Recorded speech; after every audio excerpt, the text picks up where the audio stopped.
Hello, ഇന്നത്തെ topic നമ്മളെ കൈയുടെ മുട്ടിൻ്റെ ഉൾഭാഗത്ത് ഉള്ള പെയിനെ പറ്റിയാണ്. ഇത് ഗോൾഫേഴ്സ് എൽബോ എന്ന് പറയും. സാധാരണ ഈ ഗോൾഫ് കളിക്കുന്ന ആൾക്കാർക്ക് വരുന്നൊരു ഇഞ്ചുറിയാണ്.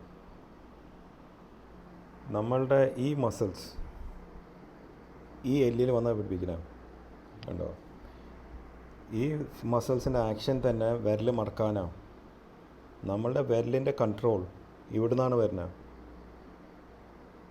സോ ഇവിടെ പെയിൻ വന്നാൽ അതിൻ്റെ അർത്ഥം മസിലിൻ്റെ മുകളിൽ ഓവറായിട്ട് ലോഡിങ് വന്നു, ബോഡിക്ക് താങ്ങാൻ പറ്റാത്ത ലെവലിൽ ലോഡിങ് വന്നിരിക്കുക. സോ രണ്ട് ഇഷ്യൂസ് ഉണ്ട് ഇതിൽ. ഒന്നെങ്കിൽ ചെയ്ത ജോലി കുറച്ച് ഹെവി ആയിപ്പോയി, അല്ലെങ്കിൽ മസിലിൻ്റെ ശക്തി കുറഞ്ഞു. സോ ട്രീറ്റ്മെൻറ്റ് എന്താ? ഒന്നുകിൽ ജോലിയുടെ ഇൻറ്റൻസിറ്റി കുറയ്ക്കുക, അല്ലെങ്കിൽ മസിലിൻ്റെ ശക്തി കൂട്ടുക. പിന്നെ ഇത് ജിം അടിക്കുമ്പോൾ സാധാരണ ജിം അടിക്കുന്ന ആൾക്കാർക്ക് ഈ ഫോർ ആംസ് മാത്രമായിട്ട് അടിക്കുന്ന ആൾക്കാർക്ക് വരുന്നൊരു സംഭവമാണ്. അത് ചെയ്യാതിരിക്കുന്നതാണ് നല്ലത്.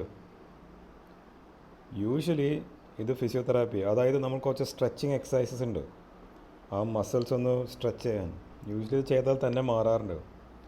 സോ നമ്മൾ രണ്ട് സ്റ്റെപ്പായിട്ട് പോവാം. കുറച്ച് ദിവസം ലോഡിങ് കുറയ്ക്കാൻ റെസ്റ്റ് എടുക്കാൻ പറയും, പിന്നെ മസിലിൻ്റെ ശക്തി കൂട്ടാൻ ഫിസിയോതെറാപ്പി ചെയ്യും. ഒരു 90% ആൾക്കാർക്ക് ഈ രണ്ട് കാര്യങ്ങൾ ചെയ്താൽ സംഭവം ശരിയാവാറുണ്ട്. Thank you.